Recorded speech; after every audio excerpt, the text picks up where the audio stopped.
Le professeur Philippe Contamine.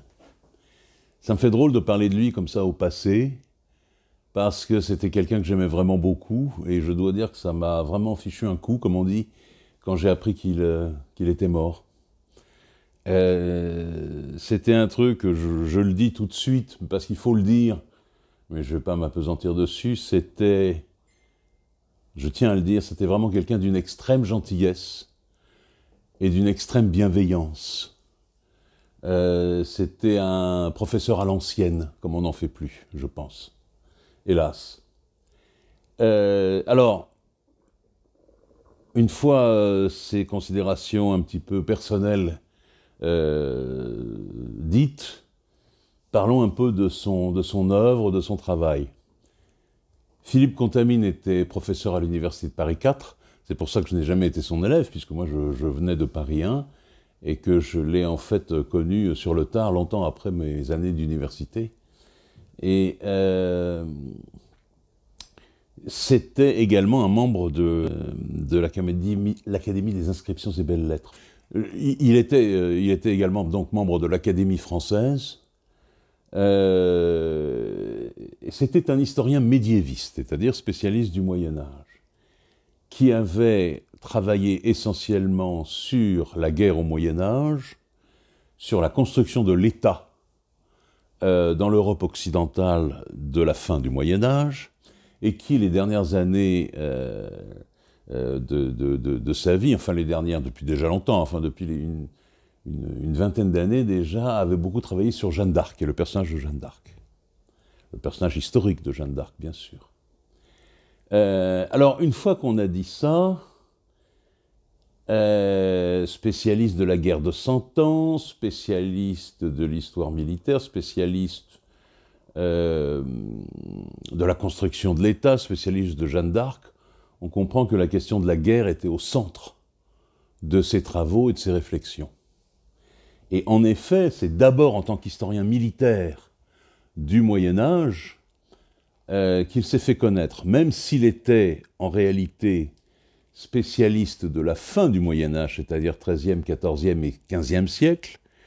Il était suffisamment compétent sur les siècles antérieurs du Moyen-Âge pour être capable de signer un ouvrage dans la collection Nouvelle Clio au PUF, qui est de la collection, en quelque sorte, qui est la référence ultime en matière de manuels universitaires en histoire. Un gros volume qui s'appelait tout simplement La guerre au Moyen-Âge, et qui fait autorité, qui a été traduit dans de nombreuses langues, et qui fait encore aujourd'hui autorité. Bon. À propos de ces traductions, d'ailleurs, il faut dire aussi, moi j'ai été étonné une fois en allant dans un congrès d'histoire militaire à Vienne, un congrès international d'histoire militaire à Vienne, en Autriche, il y a une trentaine d'années de cela. J'avais été étonné de constater à quel point les historiens anglo-saxons, américains et britanniques, l'admiraient, le vénéraient, le considéraient comme un maître. J'étais d'autant plus étonné qu'en matière d'histoire militaire médiévale, eux, ils ont besoin de personne d'autre en quelque sorte. Ils ont suffisamment d'excellents spécialistes chez eux, à la base, alors que chez nous en France on n'en a pas beaucoup. Mais malgré tout, malgré le fait qu'eux avaient déjà nombre de spécialistes chez eux, ils vénéraient quand même Philippe Contamine. C'est dire à quel point son aura était reconnue loin, enfin hors de nos frontières. Et ça c'est rare et ça mérite d'être noté. Surtout que, je précise bien, il avait commencé à travailler sur la guerre et à écrire sur la guerre au Moyen-Âge, à une époque, il y a 30 ou 40 ans, où pratiquement plus personne dans l'université française ne travaillait sur les questions militaires. Il fait partie des rares personnes qui, tout au long de ces années, je dirais, 50, 60, 70, 80, pendant une quarantaine d'années, ont continué à quelques-uns à maintenir le flambeau d'une histoire militaire universitaire de qualité, alors que tout le monde universitaire refusaient obstinément de s'intéresser à la guerre. Et pas uniquement les gens de gauche, d'ailleurs. Et pas uniquement les gens de gauche, c'est ça qui est étonnant. Lui, il faisait partie de ces gens qui ont continué quand même, au même titre que sur d'autres périodes, des gens comme André Corvisier ou des gens comme ça. Bien. Alors, effectivement, moi, ce qui me plaisait, c'est qu'il s'intéressait d'abord à la guerre dans tous ses aspects politiques, sociologiques, anthropologiques même. Mais également, il n'avait pas peur d'aborder les aspects techniques et tactiques de la guerre au Moyen-Âge. Et ça aussi, c'est à noter, hein, parce que on a eu très souvent des historiens militaires qui se sont mis à réétudier l'histoire militaire via des angles non militaires, c'est-à-dire à travers la sociologie des armées, à travers les questions politiques liées à la guerre, à travers la question des mentalités, à travers des choses comme ça, ce qui est très intéressant et ce qui est très important, parce que pendant des décennies, il y a longtemps, on tordait le bâton dans l'autre sens, en quelque sorte, autrefois. On s'intéressait à la guerre que par les aspects tactiques et techniques. Bon. Donc ça a été bien, ça a été un apport, un renouveau et un bol d'air frais considérable d'apporter aussi dans l'étude de ce phénomène total, de ce fait social total qu'est la guerre, d'apporter aussi des considérations sur les questions sociologiques, politiques, anthropologiques et autres, et même économiques d'ailleurs. Et lui, il a vraiment participé il a fait ce travail. Il a fait le job, quoi. Il était un des rares à l'avoir fait. Bon, bien sûr, il a eu des dizaines et des dizaines d'élèves, hein, qui sont aujourd'hui un peu partout, dans l'université ou même profs dans les lycées. Hein. Mais il a fait vraiment un travail formidable de ce point de vue-là. Et effectivement, moi, ce que j'aimais beaucoup aussi, c'était que, parce que c'est un sujet, c'est une problématique qui me tient à cœur, c'est qu'il s'intéressait beaucoup à cette question de la construction de l'État.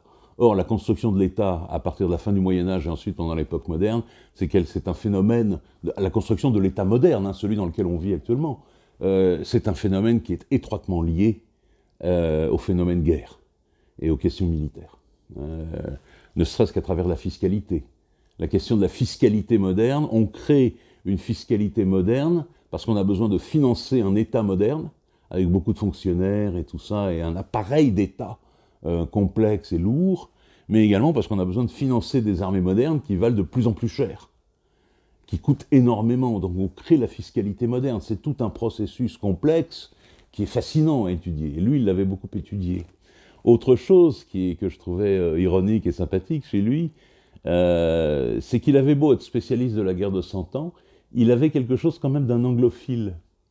Alors il n'était pas du tout antipatriote, anti-français, c'est pas ce que je veux dire, mais il avait suffisamment étudié également la question de l'Angleterre à cette époque pour être capable d'admirer ce qu'il y avait d'admirable dans la civilisation et la nation anglaise de cette époque, en matière d'avance et d'intelligence, de la compréhension de tout un tas de phénomènes historiques qu'ils avaient. Hein, et ça, il le reconnaissait.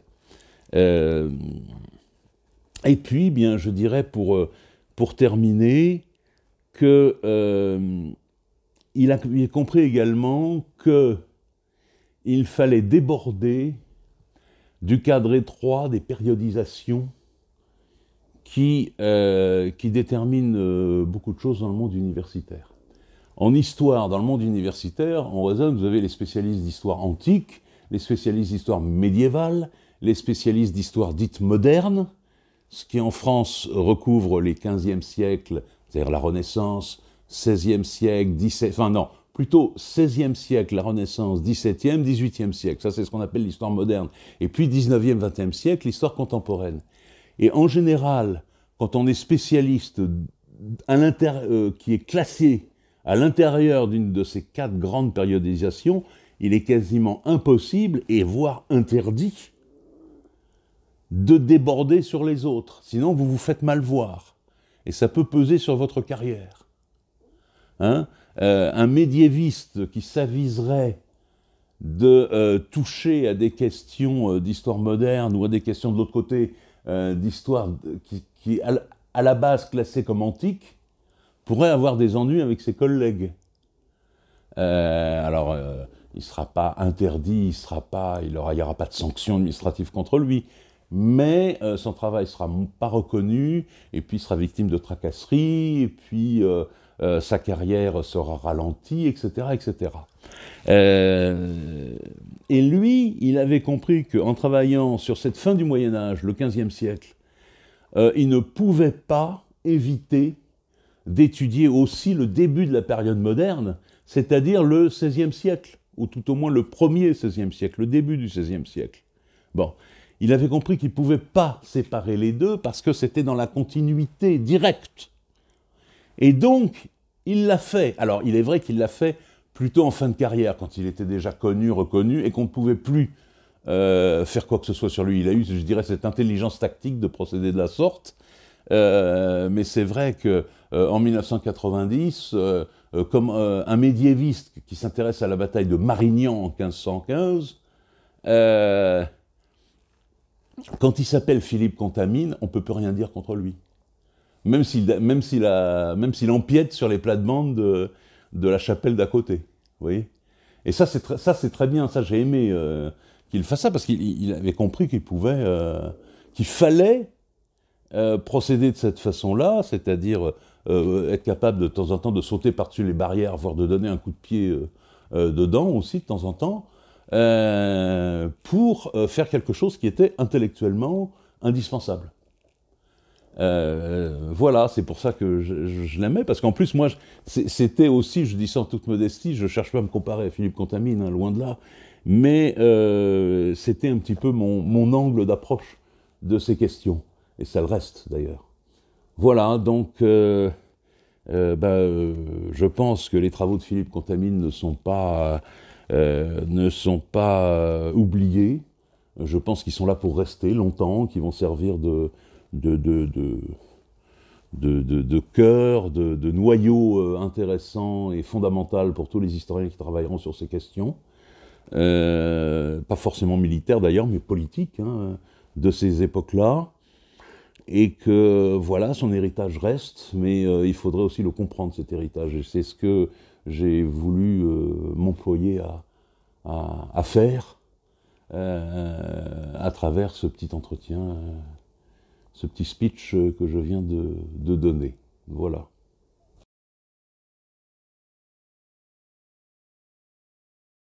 Revenir un petit peu sur la construction de l'État, comment ça s'est fait à l'époque de la guerre de 100 ans, quelles ont été les contraintes auxquelles étaient confrontés les petits rois de l'époque qui ont fini par devenir des grands rois. Pour la France et l'Angleterre, c'était déjà des grands rois. C'était déjà des grands rois pour la France et l'Angleterre, même certaines régions d'Espagne, ça, c'était déjà des grands rois.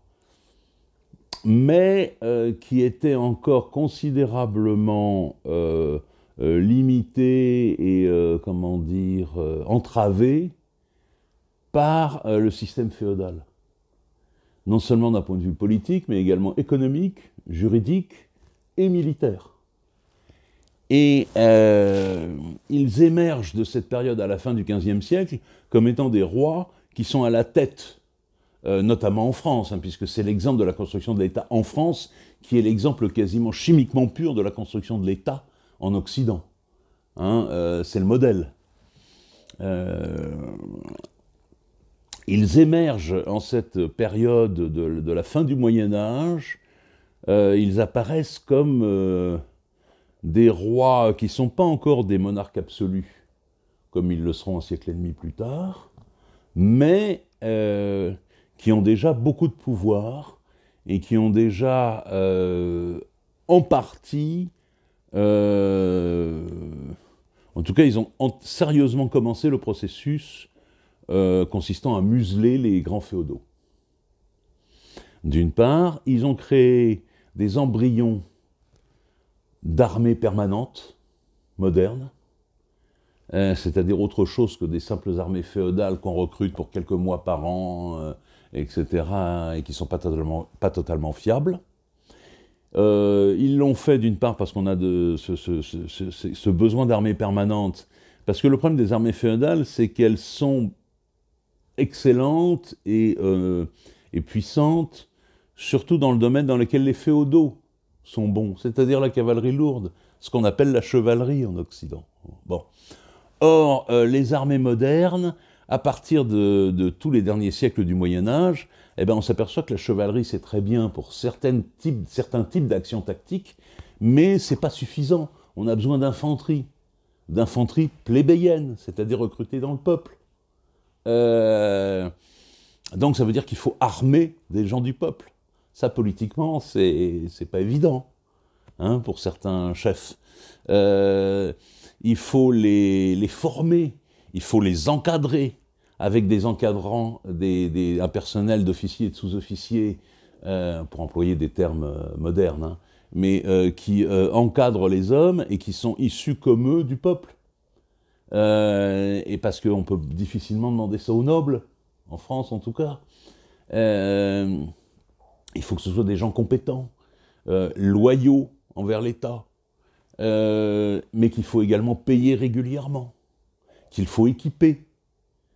Tout ça, ça demande de l'argent, et de l'argent avec des rentrées régulières, d'où cette question de la fiscalité moderne que j'évoquais il y a un instant. Bon. Autre question qui impose cette naissance de la fiscalité moderne et d'un appareil d'État gigantesque, eh bien, c'est qu'il y a une nouvelle arme qui apparaît, c'est l'artillerie. Et l'artillerie, ça coûte très cher. À l'époque, maintenant aussi d'ailleurs, mais enfin c'est une autre question. Mais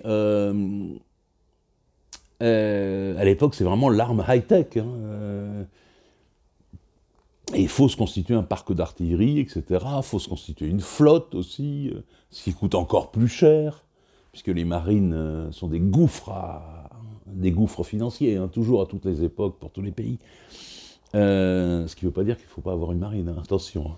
Mais donc on crée véritablement tout un appareil d'État administratif, toute une bureaucratie, comme diraient les anglo-saxons, mais pas au sens négatif que possède forcément le mot bureaucratie dans la langue française, où bureaucratie est un mot péjoratif. Hein, bureaucratie, ça peut être aussi un mot qui est pris au sens neutre et au sens technique, c'est-à-dire des gens travaillant dans des bureaux et travaillant sur des papiers, de l'administration. Et c'est fondamental. Hein. Alors il ne s'agit pas d'en avoir trop, mais on ne peut pas aussi en avoir pas du tout. Donc voilà, ils mettent en place tout ça, les rois à cette époque, et c'est extrêmement important. Alors ensuite, il y a même des développements dans le domaine de la justice, la création d'une justice royale, par opposition à des cours féodales ou des cours régionales. Voilà, ça se combine également avec une montée en puissance d'une nouvelle classe sociale et économique qui sont les marchands et les banquiers, qui vont donner ce qu'on appellera plus tard les capitalistes. Hein. Ça se combine avec des phénomènes de prise de conscience populaire dans toute l'Europe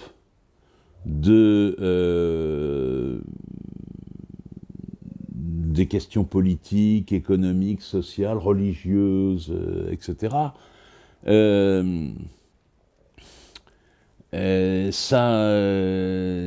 Par exemple, en Angleterre, le fait que les rois d'Angleterre disposaient d'une arme formidable qui était les compagnies d'archers, qui ont d'ailleurs humilié à plus d'une reprise la chevalerie française, hein, pendant la guerre de 100 ans.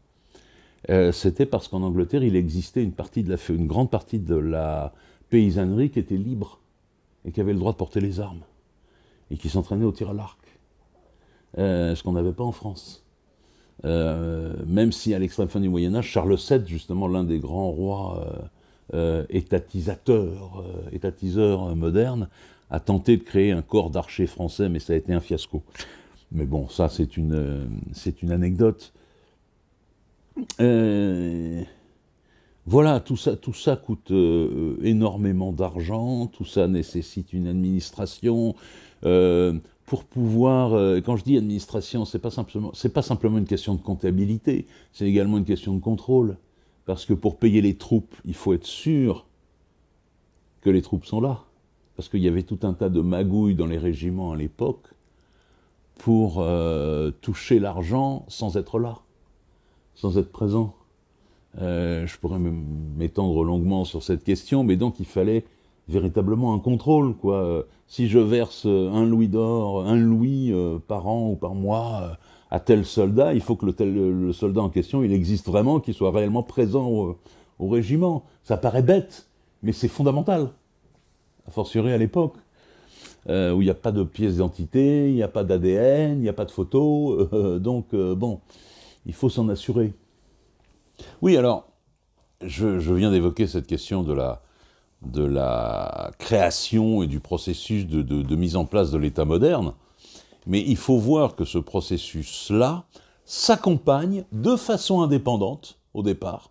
Ce sont deux phénomènes qui naissent de façon bien différente et totalement séparées, sans lien entre elles, mais qui vont finir avec le temps, par se rejoindre. Plus ou moins bien d'ailleurs, mais se rejoindre. Ce phénomène de création et d'apparition de l'État s'accompagne dans toute l'Europe occidentale, mais en particulier en France, d'un processus d'apparition d'une véritable conscience nationale. Autant il est difficile de parler d'une conscience nationale française au Xe siècle ou au XIe siècle, autant au XVe siècle, au sortir de la guerre de Cent Ans, c'est clair. Et c'est pas l'État qui est responsable. L'État n'a rien fait pour que cette conscience nationale émerge. Il n'a rien fait dans les populations, il n'y a pas eu de processus de marketing politique ou d'ingénierie sociale comme on en a aujourd'hui pour créer ce sentiment dans les populations. Ce sentiment, il est né tout seul. Et il est né essentiellement, alors il est né de plein de choses, mais il est né essentiellement d'un processus qui est très simple en fait. Comme des philosophes l'ont reconnu, on se pose en s'opposant. Bon. Eh bien, au sortir de la guerre de Cent Ans, des populations bretonnes, normandes, berrichonnes, gasconnes, bourguignonnes, picardes, etc., ont peu à peu acquis le sentiment d'être français. En plus d'être picard, berrichon, normand ou gascon. En plus. Parce qu'ils restaient quand même farouchement attachés à leur province. Souvent, ils parlaient en plus les dialectes et les patois des provinces. Ils ne parlaient pas français, généralement. Hein. Mais ils ont de plus en plus eu tendance à se sentir français. Pourquoi ? Parce qu'ils ont eu un ennemi qui les a considérés tous en bloc comme des Français. Les Anglais. À partir du moment où tu as cet ennemi qui te considère comme un Français qui ne fait pas de différence selon que tu sois normand, gascon, berrichon ou picard, lui, il ne fait pas de différence. Et bien au bout d'un moment, c'est cet ennemi qui crée le sentiment national français. Je caricature et je vais très vite pour décrire un phénomène social, mental et anthropologique complexe, bien évidemment. Mais on peut le réduire à ça. On peut simplifier l'explication du processus en disant cela. Et cette apparition du sentiment national, c'est fondamental. Le phénomène Jeanne d'Arc en est une manifestation également. Bon, alors dans les autres pays d'Europe, il commence à apparaître aussi ce sentiment national, mais dans les autres pays d'Europe, il se manifeste plus souvent de façon sociale que de façon politico-nationale. C'est-à-dire qu'il y a dans toute l'Europe occidentale et centrale, au XIVe et XVe siècle, des révoltes populaires, soit des révoltes populaires rurales, des révoltes paysannes, soit des révoltes populaires urbaines, c'est-à-dire des révoltes bourgeoises, mais bourgeoises au sens que cet adjectif possède au Moyen-Âge, c'est-à-dire des habitants des bourgs, hein, qui, face à la crise économique, politique, morale, etc., entre en opposition avec les féodaux, et parfois avec les monarchies. Et ça donne de grandes guerres paysannes, et tout ça qui donne naissance, d'ailleurs, qui contribue à la naissance des infanteries modernes, au passage. Parce que ces révoltes, au bout d'un moment, elles se résolvent sur le champ de bataille, et sur le champ de bataille, il faut être capable de résister à la chevalerie nobiliaire. Donc il faut créer des moyens de combat, des armes, des techniques, des tactiques capables de faire pièce et de donner le change face à la chevalerie. Donc il crée des infanteries modernes. En Italie, en Espagne, en Angleterre, dans les pays germaniques, en Suisse, dans les Flandres et tout ça, même en Bohème, le phénomène est perceptible. Hein. Bon. En France, beaucoup moins. Mais c'est plutôt quelque chose d'une mystique nationale qui commence à apparaître.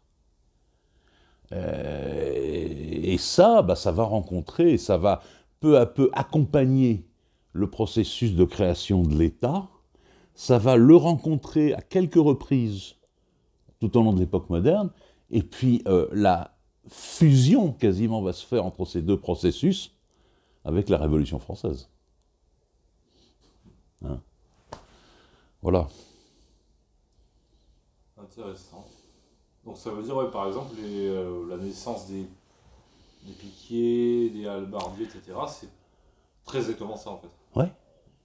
C'est une infanterie qui est aussi un mouvement social. Oui, mais ça, c'est hors de la France. Hors de la France, ouais. C'est la Suisse, c'est en Allemagne. C'est Suisse, pays germaniques, Flandre, les communes d'Italie, de toute la moitié nord de l'Italie, certaines milices communales catalanes aussi, aragonaises et catalanes dans les pays espagnols. C'est les archers anglais. Ouais. C'est la légende de Robin des Bois qui lutte contre les méchants nobles. La légende de Robin des Bois, c'est ça, hein, c'est de l'infanterie d'archers. Voilà, c'est ça. C'est en Bohème, c'est la révolte des Hussites au XVe siècle, qui est une révolte mi-religieuse, mi-sociale, contre la noblesse germanique.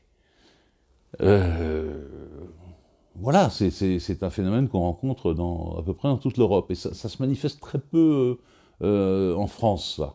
Il y a une grande jacquerie au XIVe siècle en France, mais elle est presque immédiatement... elle est complètement anarchique, d'une part. Elle est très peu organisée et elle se fait noyer, enfin, elle se fait réprimer dans le sang de façon atroce très rapidement. Peut-être aussi parce que la France est un pays plus fertile sur le plan agricole, donc il y a peut-être moins de misère qu'ailleurs. Alors oui, ça joue, mais je pense que ça n'explique pas tout. Je pense que ça n'explique pas tout. Je n'ai pas encore trouvé véritablement les raisons à cela. C'est que... je pense qu'en France, de toute façon, on avait une chevalerie qui était tellement puissante que je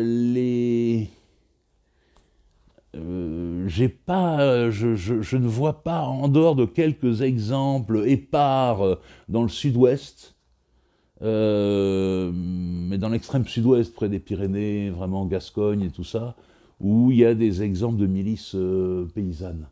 Mais en dehors de ça, il n'y en a pas beaucoup. Hein. Mais en même temps, ça commence à apparaître aussi dans la guerre de 100 ans, quand on voit certaines guérillas menées localement, notamment en Bretagne et dans d'autres, par du Guesclin, tu vois, des choses de genre. Ça commence à apparaître, ouais. Mais ça se fera très lentement en France. Quelque part, merci les Anglais à Azincourt, quoi, qui nous ont débarqué. D'une certaine façon, oui, d'une certaine façon. D'une certaine façon. Mais le problème sur la question de l'infanterie en France, c'est une question très complexe, parce qu'en fait, la France ne commencera à véritablement posséder une infanterie qui soit tout à la fois, alors écoute-moi bien, qui soit tout à la fois nationale, c'est-à-dire composée de Français, quelle que soit la région d'origine, hein, mais de Français, nombreuse et compétente, c'est-à-dire de qualité. Il faudra attendre la Révolution française. Et le Premier Empire. Mais le Premier Empire, son armée, il atteint de la Révolution. Bon. C'est à la Révolution que la France commence à posséder une infanterie nationales, nombreuses et de qualité. Avant, on a des infanteries, soit qui sont de qualité, mais qui ne sont pas françaises, des mercenaires suisses, des mercenaires allemands, des choses comme ça, des mercenaires écossais, italiens. Et ils sont très compétents, mais ils ne sont pas français. Et ils coûtent très cher.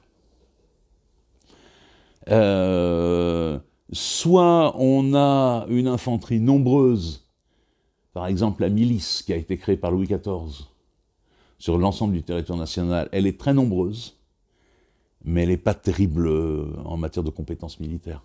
Ils ne sont pas absolument nuls, mais ils ne sont pas formidables non plus, quoi. Ce n'est pas une superbe infanterie. Ou alors, quelquefois, on a de façon ponctuelle une très bonne troupe française et très compétente, mais en tout petit nombre. Tu vois ? C'est avec la Révolution française qu'on réunit les trois. Parce qu'en plus, on a un bon fusil à ce moment-là. On a tout. On a un bon fusil, on a une population qui est nombreuse, qui est motivée politiquement, des bons chefs, un pouvoir politique qui sait à peu près ce qu'il veut, on a la niaque, quoi, tu vois. On a tout. Peut-être qu'avant aussi, le roi, il avait d'autres priorités, comme faire une flotte ou faire une artillerie. Alors, il y a aussi ça, bien sûr. Bien sûr, bien sûr. Et puis, il y avait aussi la facilité pour les rois de France, même si ça coûtait cher, il y avait la facilité que représentait la possibilité d'acheter des régiments, enfin de louer des régiments étrangers. C'est une solution de facilité. C'est vrai que ça coûte cher, mais quand t'as le fric et tout, ben, c'est facile parce qu'ils sont là, c'est sur étagère en quelque sorte. Tu vois ? Donc c'est facile. Et ça nous a coûté certaines défaites, j'imagine, de ne pas avoir une vraie infanterie. Ah ben oui, c'est... La guerre de 7 ans, peut-être. Oui, entre autres, encore que la guerre de 7 ans, la défaite se joue, à mon avis, à d'autres niveaux, mais c'est vrai que c'est un handicap. Alors, je dis, on n'est pas complètement, je vais parler très vulgairement, on n'est pas complètement à poil non plus en matière d'infanterie. Mais c'est pas encore ça. C'est pas encore ça. On est moins bon que les Anglais, on est moins bon que les Espagnols. Tout au long de l'époque moderne, notre infanterie française, elle n'est pas au niveau, quoi. Elle n'est pas forcément nulle, mais elle n'est pas dans le top 50, on va dire. Alors qu'on a la meilleure artillerie, par contre. Oui, ça oui. Mais parce que l'artillerie, c'est une création de l'État. Voilà. C'est une création d'État, l'artillerie. Parce que d'abord parce que ça représente de tels investissements financiers que seul l'État peut consentir à faire ces investissements-là. Deuxièmement, ça nécessite une infrastructure industrielle et minière. Je te fais pas de dessin, qui est gigantesque, des arsenaux et tout ça. Bon, c'est l'État qui peut investir. Ça représente des forêts, parce que les fonderies, il faut faire du feu. C'est l'État qui peut mettre ça en œuvre. Et ensuite, c'est des officiers qui ne se contentent pas d'être des jeunes nobles courageux et frimeurs. C'est ce qu'on appelle les armes savantes, l'artillerie et le génie à l'époque. On les appelle les armes savantes, parce que c'est des officiers qui sont obligés de faire des écoles où ils apprennent les maths, la chimie, des trucs comme ça. Et c'est pour ça que beaucoup d'entre eux ne sont pas nobles, d'ailleurs. Parce que là, pour le coup, on triche pas. Hein, c'est pas une question de courage et de roulage de mécanique. C'est scientifique. Les types, c'est des techniciens. Tu vois. Et c'est d'ailleurs pour ça qu'une bonne partie des officiers d'artillerie de l'armée française passeront à la Révolution, hein, sans aucun problème. Alors qu'une bonne partie des officiers de cavalerie seront dans l'émigration. Avec les nobles. Heureusement qu'il y a eu Murat, quoi. Bah oui, voilà, oui. Murat et d'autres, d'ailleurs. Hein. Mais, je veux dire, Napoléon, c'est un artilleur. C'est pas un hasard. C'est pas un hasard, ouais. C'est pas un hasard. Voilà. Ok. Bah, merci pour cette petite digression sur la création du sentiment national ouais. en France et puis en Europe aussi.